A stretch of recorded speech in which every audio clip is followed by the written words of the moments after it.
성모님, 이제 루카복음을 통해서 다시 만나보도록 하겠습니다. 눈을 뜨십시오. 여러분, 좀 말씀드린 대로 어떤 느낌이나 장면들, 생각들이 이렇게 떠올랐나요? 이런 여러 경험들이 있을 겁니다.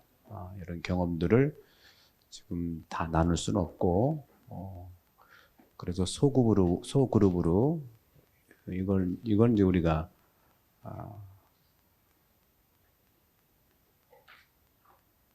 기도 명상이라고 하는 기도 명상, 음악으로 하는 명상이고, 오늘 주제가 성모님이라 성모님에 대한 이런 음악을 선별해서 이렇게 들려드렸습니다.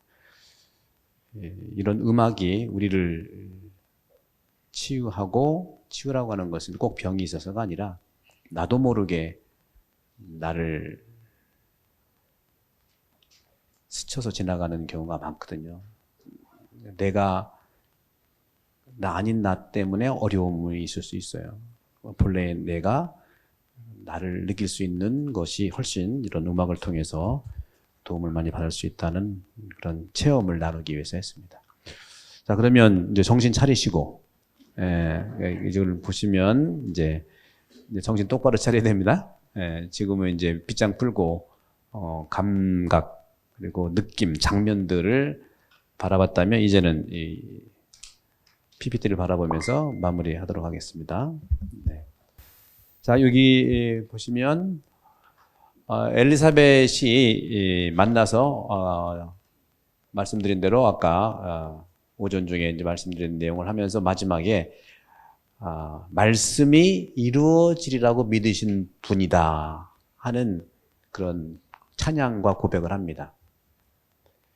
우리는 여러분들 대화할 때 주로 어떤 얘기를 많이 하세요? 자꾸 자기 생각을 남 얘기 통해서 자꾸 시켜. 자기 얘기는 없고 자기 얘기를 내가 하고 싶은데 네가 해봐 이렇게 얘기한다고요. 근데 상대방에 있는 여기 이제 엘리사벳처럼 우리가 이제 특히 레지오 단원들은 언어적 표현도 엘리사벳과 성모님을 통해서 좀 발견했으면 좋겠어요. 그러니까 레지오는 레지오대로 하면서 생활은 또 생활대로, 그러니까 믿음살이와 내 언어살이가 상당히 간격이 있는 걸 여러분들은 못 느끼지만 상대방이 보면 다 느낍니다. 그런 점에서 내가 어떠한 표현을 하고 사는가를 자세히 바라본다면 그 모델이 엘리사벳과 이제 마리아한테 있습니다. 우리가 이제 불완전하다는 게 아니라 우리가 이런 부분들을 늘 만나면서도 한 주체로 보지 않았기 때문에 그래요. 여러분들도 아까도 오전 중에 이제 혼인할 때에 반지 교환하는 것도 말씀드렸는데 모든 게 똑같은 이런 걸로 가치가 일상적인 대화를 해도 마찬가지예요. 여러분 오전에 그런 반지 교환하는 거 보고 깜짝 놀라신 분들 많이 있죠? 그죠? 별로 안 놀랬나? 그렇게 우리 안에는 이러한 보물들이 사실 있거든요. 근데 그 보물들을 만나서 다른 방식, 다른 유형으로도 똑같이 이렇게 나눌 수가 있는 거예요. 반지만 그렇게 나누는 게 아니에요. 우리가 개인적으로 대화할 때도 마찬가지고 또 프레시디움 할 때도 마찬가지고 공동체도 마찬가지라는 것이죠. 이것이 적용되는 건데 그런 점에서는 말씀이 이루어지리라고 믿으신 분, 그러니까 엘리사벳이 마리아를 그렇게 해석해 주고 있는 거죠. 마리아 이런 신앙적 응답을 해석해 주는 거예요. 그러니까 내 생각을 다른 사람의 이름으로 얘기하기보다는 다른 사람의 그런 행동을 내 생각으로 설명해 주는 거죠. 객관적으로. 이것이 주체와 주체의 만남이라는 겁니다. 말이 좀 어려운데 여러분 주체와 주체의 만남에는 뭐가 있냐면 사랑이 있을 수밖에 없어요. 근데 주체와 대상과의 만남은 사랑이 아니라 종속관계들이 있어요. 말이 좀 어려울 텐데 뭐냐면 여러분들 신랑과 신부가 만나면 서로 주체와 주체로서 사랑을 고백하고 하는 거잖아요. 그죠? 근데 살다 보면은 이 주체와 주체가 주체와 객체가 돼. 주체와 상대가 되는 거예요. 성경에서 주체와 상대는 주인과 종의 관계입니다.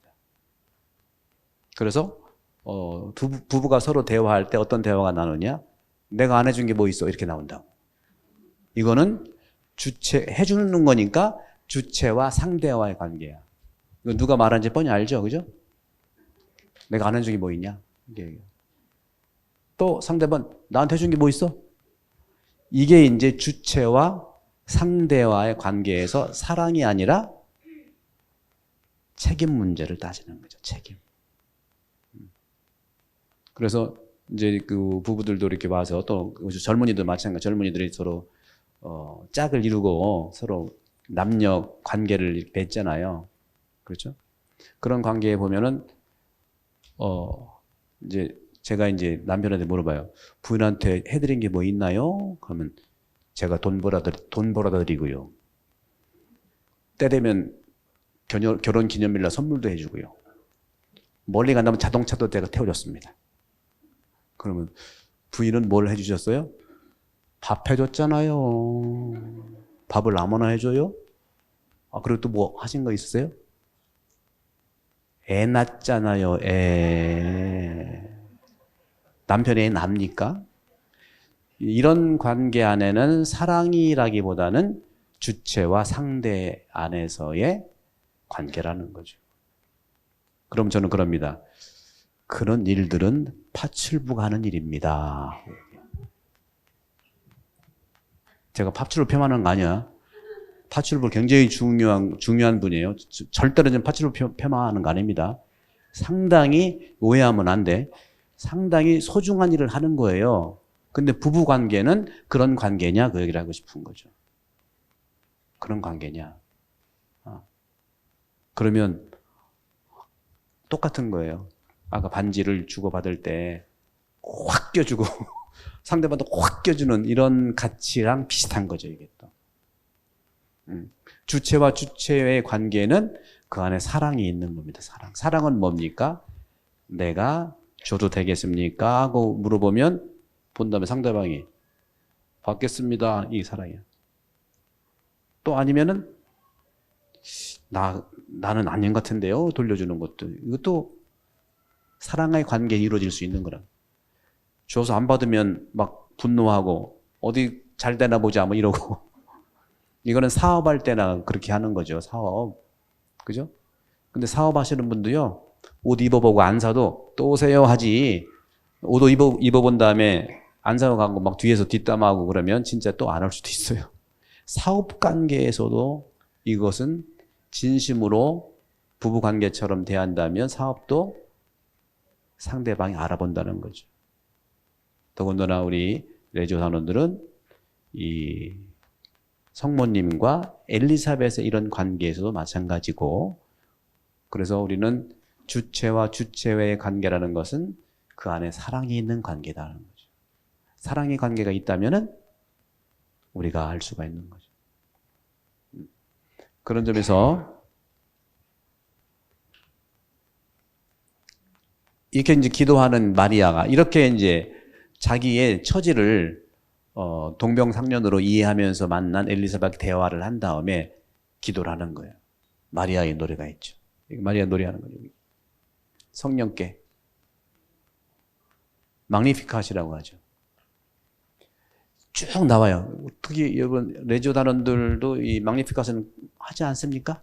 그죠? 그 매번 하는데 달달달 외우긴 하는데, 그죠? 눈 감으면 그냥 나와. 사랑의 노래이기 때문에 주체와 주체자로서 사랑을 받은 사람의 노래예요. 사랑과 사랑을 받는다는 노래다.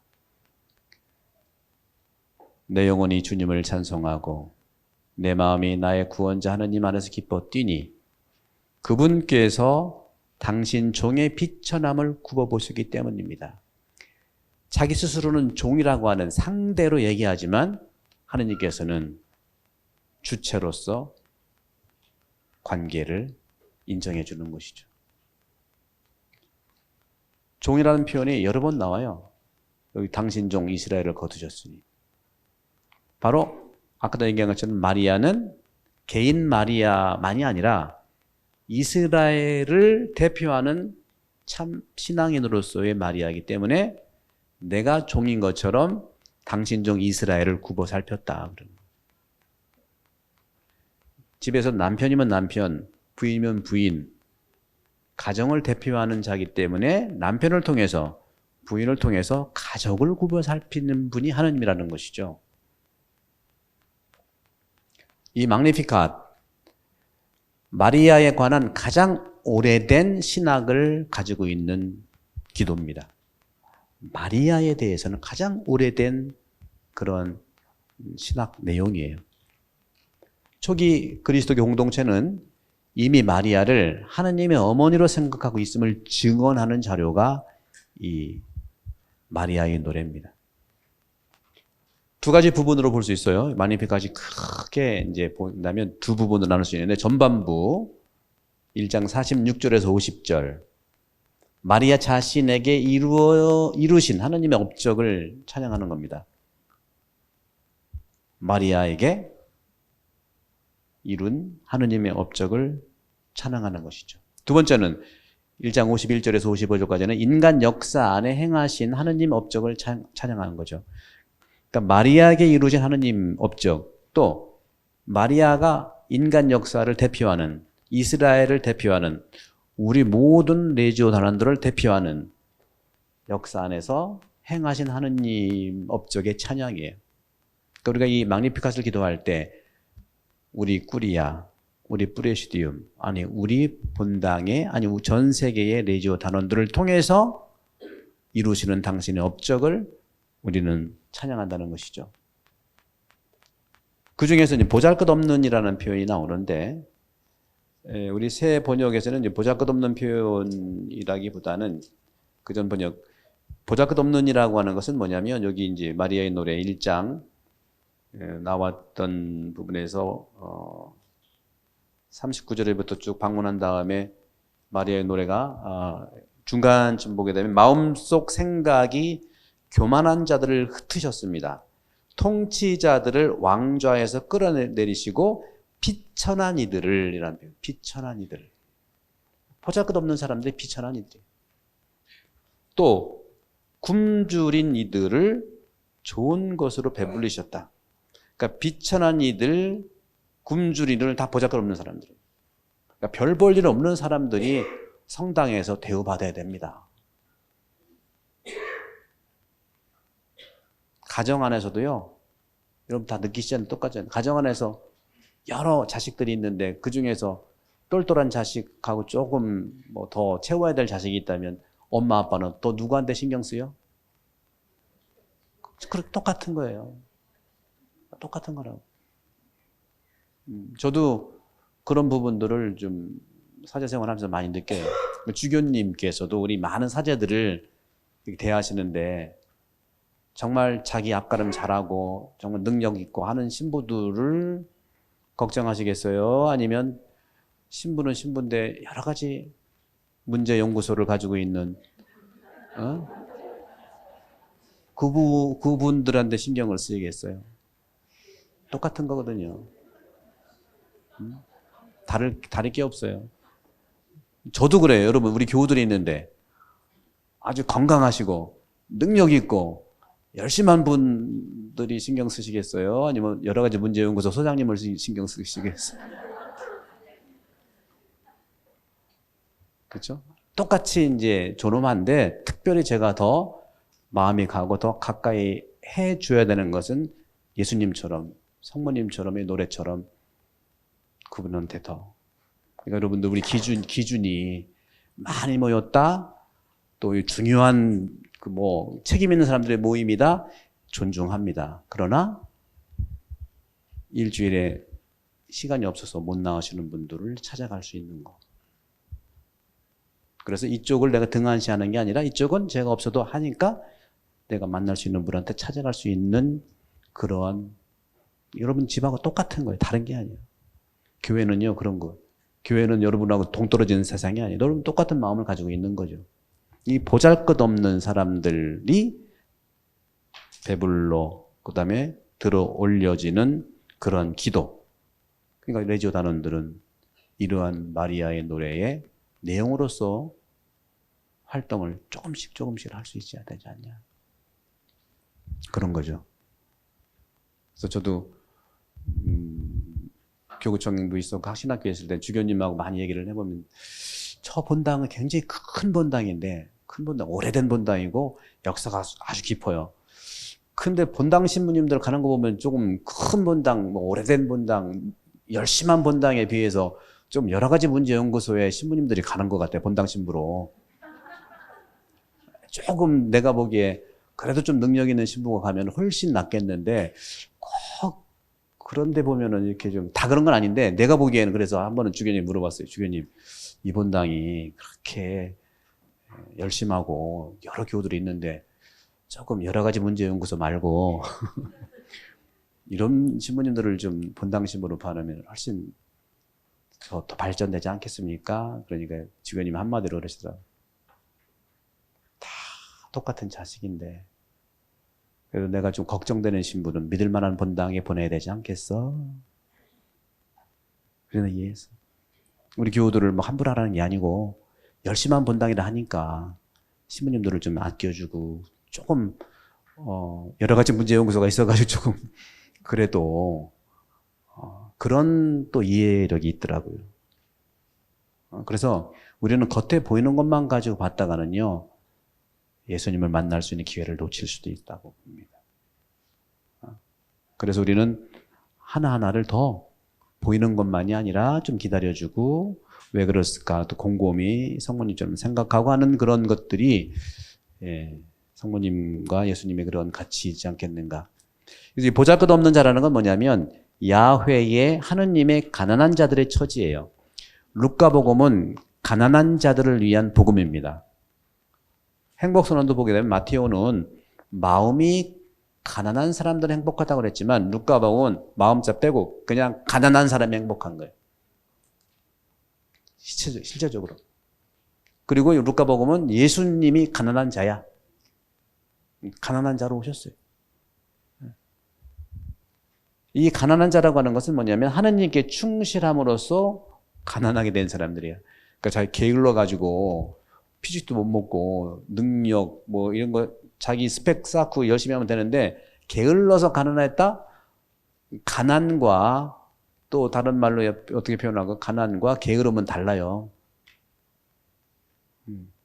가난은 여기 나온 대로 하느님 때문에 가난한 사람.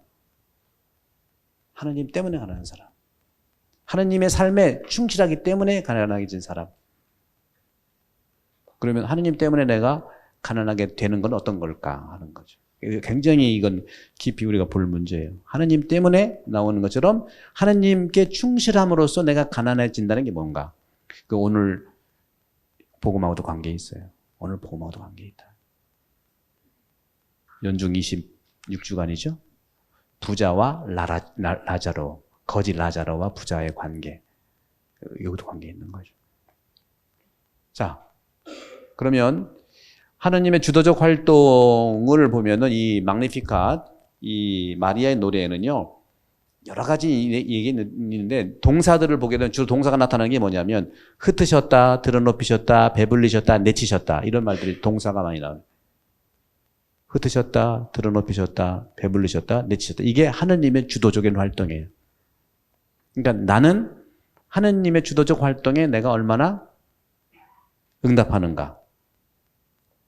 역사 안에서 구원을 이룩하시는 하느님의 주도적 활동을 드러내는 단어들이고 이 마리아를 통해서 주님의 여종으로서의 마리아를 통해서 연결되는 그런 관계의 은총을 볼 수가 있다는 거죠.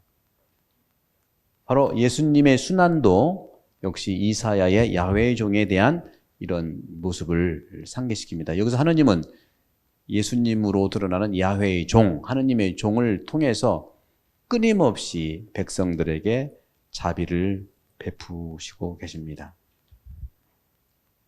자, 이제 좀 달리해서 이제 그 루카복음 2장 21절에서 24절을 보게 되면 이게 이제 할례와 또 장명들이 있고 예수님이 성전에서 봉헌되는 거예요.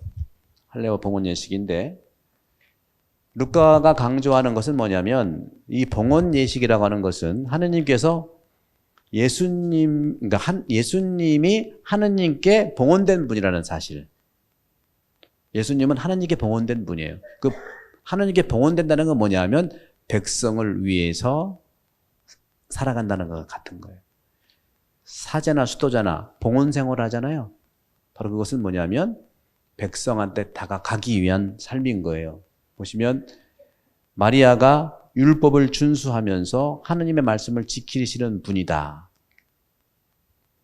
그러니까 율법이라고 하는 것은 구체적인 우리 믿는 사람들의 규범이고 하느님의 말씀은 하느님의 뜻이라고 볼 수 있죠. 율법은 하느님의 뜻이 들어가 있는 거기 때문에 그 율법을 지킨다고 하는 것은 백성들을 위한다는 것이 될 수가 있겠습니다.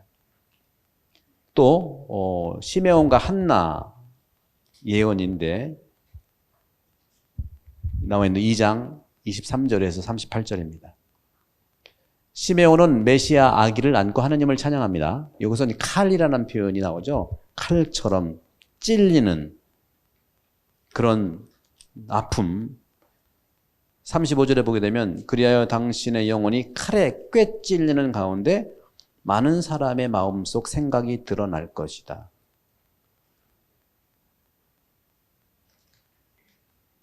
칼에 찔리면 내가 아픈 건데 그 찔리는 그 목적이 찔리는 그 삶이 많은 사람들의 마음속 생각을 드러낸다는 것이죠.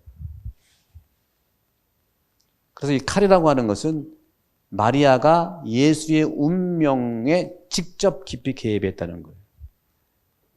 이것은 어머니 처음에 동영상 볼 때 꼬마 예수가 막 넘어졌을 때 장면과 예수님 십자가 지다가 넘어지는 장면이 있죠. 같은 그런 맥락이라는 거죠. 같은 맥락. 바로 아들의 인생은 어머니의 인생과 동일하다는 겁니다. 아들의 인생의 중심에 십자가가 있다면 어머니 인생의 중심에는 순종이 있는 거예요. 예와 십자가는 같은 가치예요. 받아들임의 가치라는 거죠. 근데 중요한 것은 그것이 이제 목표이긴 하지만 중간 생략에서 불의를 넘어가라는 게 아니에요. 이건 분명히 이제 중요한 가치. 오늘 우리 평일 복음에도 그런 말씀이 있어요. 평일 복음에 우리가 오늘은 이제 평일 복음 미사가 아니고 이제 주일 미사지만 루카복음 9장 44절에 보게 되면 사람의 아들은 사람들 손에 넘겨질 것이다 하는 표현이 있어요. 사람의 아들이 사람들의 손에 넘겨질 것이다. 이건 뭐냐면 그 당시에 여러분 아시지만 법이 필요한 건데 우리도 법을 통해서 우리가 사회가 유지되는 거 아니에요? 레지오도 규칙이 있지 않습니까? 교본도 다 있잖아요. 그죠? 그러니까 고대 그리스 사람들도 통치를 하기 위해서는 사회가 좋은 법을 가지고 있어야 돼요. 법이 좋아야 됩니다. 법이. 규칙이 규칙다워야 돼요. 그래서 제가 지금 우리 본당에 레지오는 그래도 교본도 있고 기본적인 규칙이 있으니까 이렇게 공동체적인 그런 가치들이 같이 이제 일어나기도 해요. 근데 이 단체를 보게 되면 우리 본당에도 단체가 있거든요. 여러분도 단체 한두 개 다 들었잖아요. 그죠? 근데 단체 전체가 같이 한번 모인 적은 별로 없을 거예요. 별로가 아니라 한 번도 없을 거예요. 전래단체도 많이 있고, 남성단체, 여성단체 있는 단체가 이렇게 한꺼번에 다 모여서 피정한 적이 없을 거예요?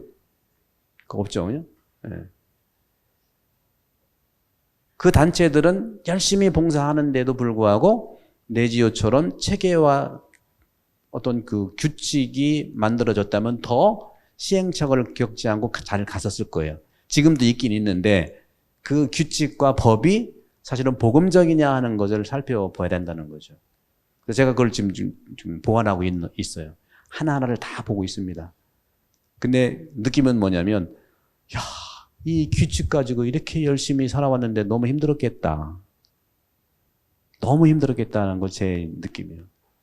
열심히 해야 되는데 어떤 요새 군대도 그렇지 않은데 군대보다 더 군대식이 것이 많더라고. 예, 지금 맞다고 전화 왔어.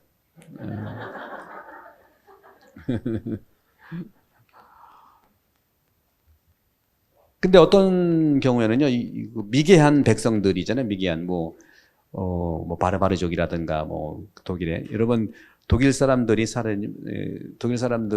바르바리족이라는 그런 애칭이 있어요. 바르바리족이라는. 왜 바르바리족이라고 했냐면, 그때 당시에는 초기 교회 때는 3세기, 4세기, 5세기, 6세기 때는 라틴 말이 주 언어인데, 독일 사람들이 게르만족이 라틴 말을 못해가지고 라틴 말 할 때 바리바리족이라고 한다. 라틴 말을 못해가지고 바리바리족이라고 얘기한대. 그 미개했다고 하는 거죠. 근데 일종의 그러한 사회적 영향을 못 받아가지고 미개했던 그런 공동체들에게는 어떻게 보면 그렇잖아요. 요즘도 다른 어떤 나라 어디라고 얘기하면 안 되겠지만 어떤 나라에 독재를 많이 하는데 아주 강력한 법으로 사람들을 누르잖아요.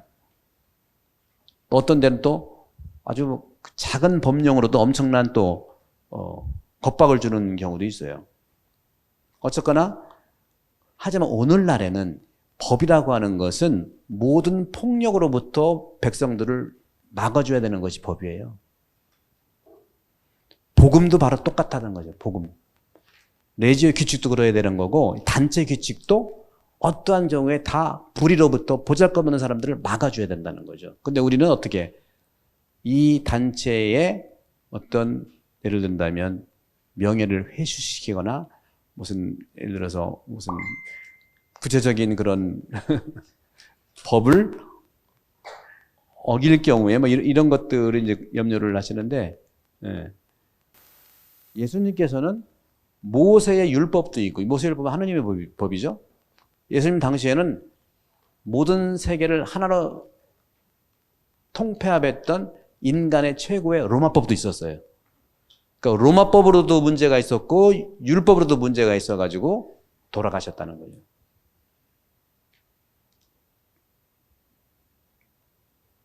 그런 점에서 우리는 규칙을 제대로 우리가 복음적 관점에서 지켜서 준비를 해야 되지만 그 법 이전의 정신이 있다는 말씀을 드리고 싶은 겁니다.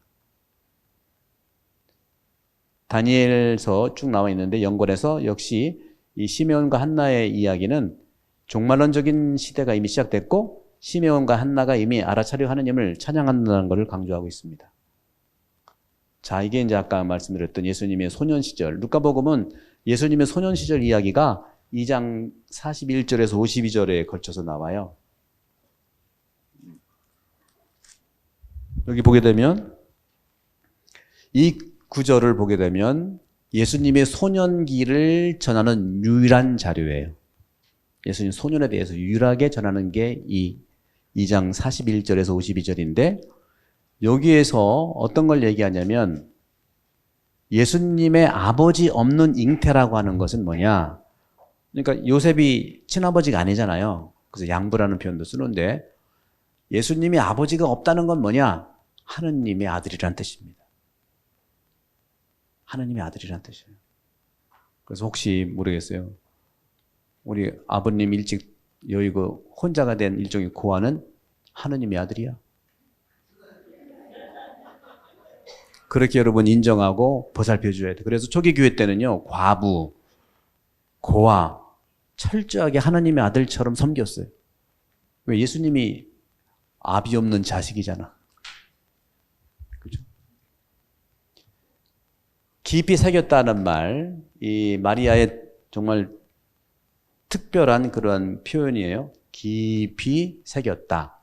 이거는 뭐냐면 마리아가 조건 없이 하느님의 뜻을 따르고자 한다는 것이다. 그래서 하느님의 뜻이라면은 조건 없이 따른다는 마음의 자세. 우리도 당연히 그렇죠. 하느님의 뜻이라면 우리 다 조건 없이 따를 자세가 돼 있는 게 한국 분들이에요. 그렇죠? 이게 뜻인지 아닌지 헷갈려서 그렇지. 그러니까 여러분들이 바로 잡아야 돼. 남 얘기 듣지 마세요. 남도 모를 수도 있어. 그렇죠? 여러분 아프면은 병원에 가죠? 병원에 가면 누구 얘기를 들어요? 옆에 있는 도와주는 사무원 얘기를 들어요? 아니면 의사를 들어요? 다 마찬가지예요. 성당에 오면은 신앙에 대한 아픔이라든지 신앙의 지도는 누구 말을 들어줘야 돼요? 다 하시네. 근데 실제로는 안 물어봐. 신앙에 대한 어려움은 전혀 안 물어보고 맨날 해줄 거냐 안 해줄 거냐 건의만 한대. 저는 건의는 몰라요, 솔직히. 그래서 제가 이제 여러분 오해하지 말고, 저는 이제 구역장 회의에서도 마찬가지고 좀 여러분을 말하면 건의하지 말라고 그래. 내가 삼성 이건희냐 뭐. 근데 이제 딴 뜻은 아니고요. 서로 소통을 하면서 건의라고 하면서 사실은 일종의 민원처럼 얘기하는 거죠. 의견만 얘기하면 되지 않나. 가볍게 이건 내 생각이고 내 의견인데 한번 들어. 그러면 그러세요? 그런데 건의를 하면 부담이 가는 거야. 안 해주면 또 컴플레인 하니까. 그러잖아요. 여러분 똑같아요. 여러분 자녀가 생각해보면 여러분 어머니인데 꼬마가 엄마 건의 있어. 그렇게 얘기하면 긴장하잖아. 긴장. 근데 뭐라면 긴장 풀어? 엄마 내 생각은 그래 뭔데 생각이 뭐야? 이렇게 나갈 수 있지. 우리는 표현에 있어서도 제가 까칠하게 따진다는 게 아니라 실제로 내 있는 그대로를 표현할 수 있는 대화. 공동체는 대화가 주로 이루어지는 것에서 성장한다. 대화가 이루어지지 않기 때문에 늘 건의라는 말은. 왜? 건의라는 게 뭐예요? 해봤는데 안 되더라. 그거거든. 충분히 이해합니다, 저도. 그러나 그런 부분들을 우리가 성모님과 우리 이제 레지오 단원들의 입장에서는 대화라는 게 굉장히, 하느님도 마리아에게 성모 용보, 정말 마리아를 통해서 강생의 신비를 하는 그것조차도 대화로 부른 거예요. 내가 마리아한테, 하느님, 내가 너한테 건의 있는데 너 좀 들어줘야겠다? 이런 게 아니었다는 거죠. 실제로 성모 용보라든가 복음의 깊은 이 부분에는 생각을 나눈다는 거. 그죠? 내 생각이 뭐 다양할 수 있지만 옳고 그르고 다 그거죠. 진심으로 내가 생각 드는 것을 나눈다는 건 엄청 중요하다는 것이죠. 따라서 이것은 깊이 새겼다고 하는 것도 역시 마음에서 우러나는 것을 나누고 싶은 그러한 상태를. 그래서 마리아가 당신 아들의 제자가 되어가는 여정을 얘기한다.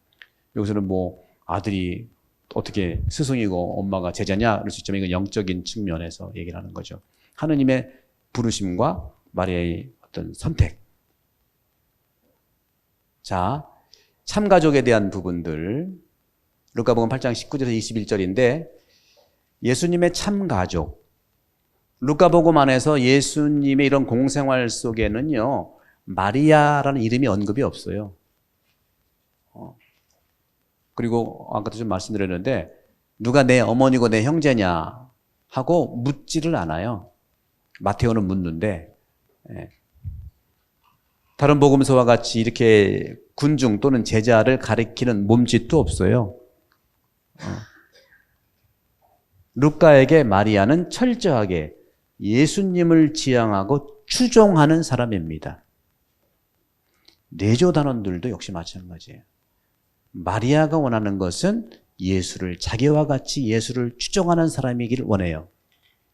레지오 단원들도 마리아가 원하는 것은 레지오 분 한 분 한 분이 예수님이 제자가 되는 걸 원하고 예수님을 추종하는 자를 원하시는 겁니다. 그러니까 여러분들 예수님의 제자이고 예수님을 닮아가는 사도이기를 저도 여러분께 초대한다는 것이죠. 그래서 저도 피정도 이제 레지오 단원들이 한정된 것이지만 이제는 레지오만이 아니라 성당에, 그러니까 레지오 못 든 사람들은 피정도 못 하잖아요. 지금 구조는 그래요. 조금 더 여러분들이 부모의 입장에서 좀 본다면 우리의 단체 하는 피정 너무 중요해요. 안 중요하긴 하는데 실제로 가만히 객관적으로 보면은 단체에 안 들은 분들은 피정을 할 수가 없어요. 한 번도. 미사 겨우 나오든지 여러 가지 이유가 있겠죠. 그래서 제가 본당에서 하는 뭐 마음치유 수요 기도라든가 또 내년부터는 디사이플십, 에포슬십, 미셔너리십 이 엑서사이즈 훈련 과정을 10주씩 3주씩 30주죠. 1년에 50주인데 30주씩 한다는 것도 누구에나 열려 있는 거예요. 이거는 저는 10년, 20년, 30년의 우리 본당의 봉사자 양성을 하기 위해서 그렇습니다. 저도 쉬는 시간에 들었는데 여러 가지 단체도 많고 레저 많으니까 어려움이 있는 게 현직 그 분들은 그 다음 봉사자 찾기가 쉽지 않잖아요. 그래서 어떤 경우는 봉사자는 뭐 단장, 부단장이 돌아가면서 하든지 아니면 누워서 하든지 둘 중에 하나야. 그치? 그러다 보니까 이게 맡기는 맡아야 되는데 이게 안 되니까 막 돌아가서 하든지 아니면 눕든지 엎어지든지 뭐 그렇게. 그러니까 뭐 선거 날 안 나오든지 뭐 그냥 마음 약한 사람이 와서 그냥 또 맡든지. 그러니까 이게 참 현실적인 면에서는 참 너무 어려운 건 저도 충분히 이해해서 어떻게 도와줄까. 그거는요, 깨달은 자의 책임감이라고 보시면 돼요. 깨달은 자의 책임감이다. 초대는 할 수 있지만 네가 해, 내가 해 하는 것도 역시 또 어려움도 있는 거죠. 그래서 제가 있는 기간 동안에 충분히 매년 디사이플십 제자교육, 에포슬십 사도교육, 미셔너리십 선교사 교육 매년 하면은 예를 들어서 10주씩 하는데 1년이면 다 제자교육이 되는 거거든요. 30주만 하면 되거든요. 그걸 이제 기도의 집에서 할 거예요. 기도의 집도 이제 기도의 집은 어려우니까 그냥 가볍게 기도 카페 휴는 뭐냐? 쉬어라, 와서 쉬어라 이거야. 쉬세요. 휴. 힘들면 한숨만 쉬어도 돼. 휴. 여러분 그곳에서 하나님께서 여러분들을 놀라운 일로 불러주실 테니 지금 약간 봉사자 찾기 힘들어도 지금 방식으로 이렇게 지금 꾸려나가시고 분명히 저는 주님께서 우리를 초대하시고 주님의 방식으로 만난다면은 지금 당장은 어려워도 뭐 5년 후, 10년 후 이 공동체를 위한 봉사자 양성이 충분히 되지 않겠는가. 저는 그런 점에서 10년, 20년, 30년을 겨냥해서 많이 오셨으면 좋겠다. 특히 여러분들의 자녀들 좀 많이 보내주세요. 초대해 주세요. 자녀들. 그래야지 여러분들은 열심히 나오시니까 20년, 30년 후에 책임을 질 그런 의미도 있다는 말씀을. 그렇다고 이러면 오지 말라는 게 아니야.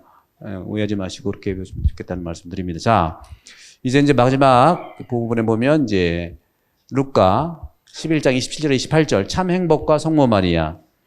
여기 보게 되면 오히려 행복하다는 표현이 있는데 오히려 행복하다는 것은 두 가지 될 수 있어요. 첫 번째는 긍정적인 의미, 그러니까 당신이 행복하다는 뜻이고, 또 반대로 보면은 정반대, 부정적인 의미, 그러니까 책임을 져야 되지 않냐 하는 그런 관점들인데, 결국은 사도들과 함께 기도하는 성모님을 통해서 우리는 루카복음의 루카의 이제 시선이죠.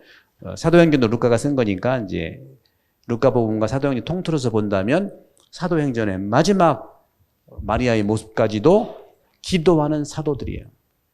기도하는 사도들과 함께 있는 게 마리아라는 것이죠.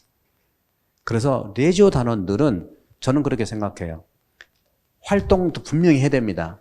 그러나 활동을 잘하기 위해서 기도하는 분들이 레지오 단원들이에요. 그래서 레지오가 그래도 모든 단체에서 많이 있는 건 조직이 잘 돼 있고, 그 다음에 일주일에 한번 기도하기 때문에 그래요.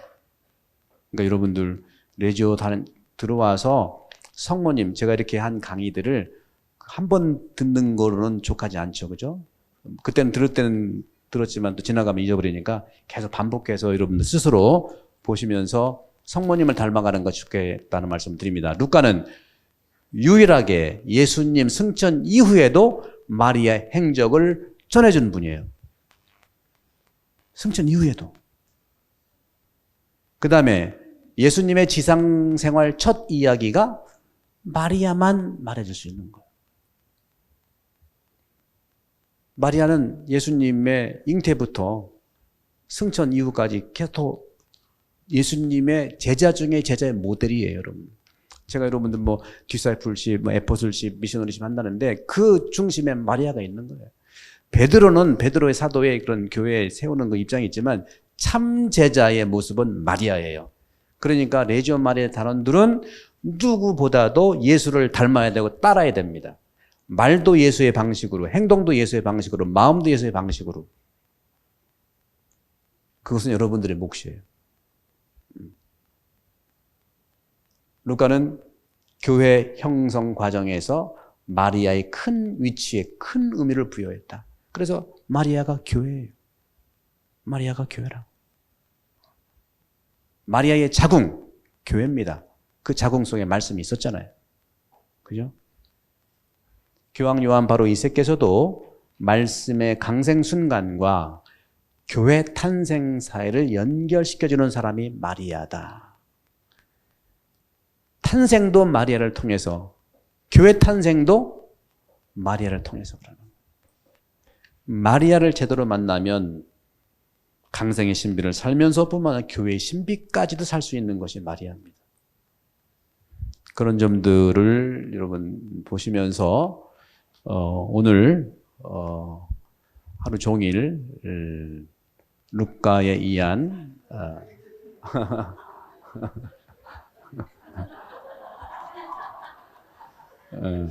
아주 여러분들 소박한 것에 아주 재미를 느끼시네. 그래요. 이렇게 느끼시고 오늘 나누는 대화들은 실질적인 겁니다. 오늘 루카 안에서 마리아를 만나셨죠? 그 만난 것 중에서 여러분들 하나씩 품고 가시면서 일상생활에서 프레시즘을 통해서 또 본당에서 이런 활동 안에서 또 가정 안에서 충분한 은총을 많이 받으시길 바라면서 오후 시간에도 은총 가득한 시간 되기를 바랍니다. 성부와 성자와 성령의 이름으로 아멘. 영광이 성부와 성자와 성령께, 성부와 성자와 성령의 이름으로 아멘. 감사합니다.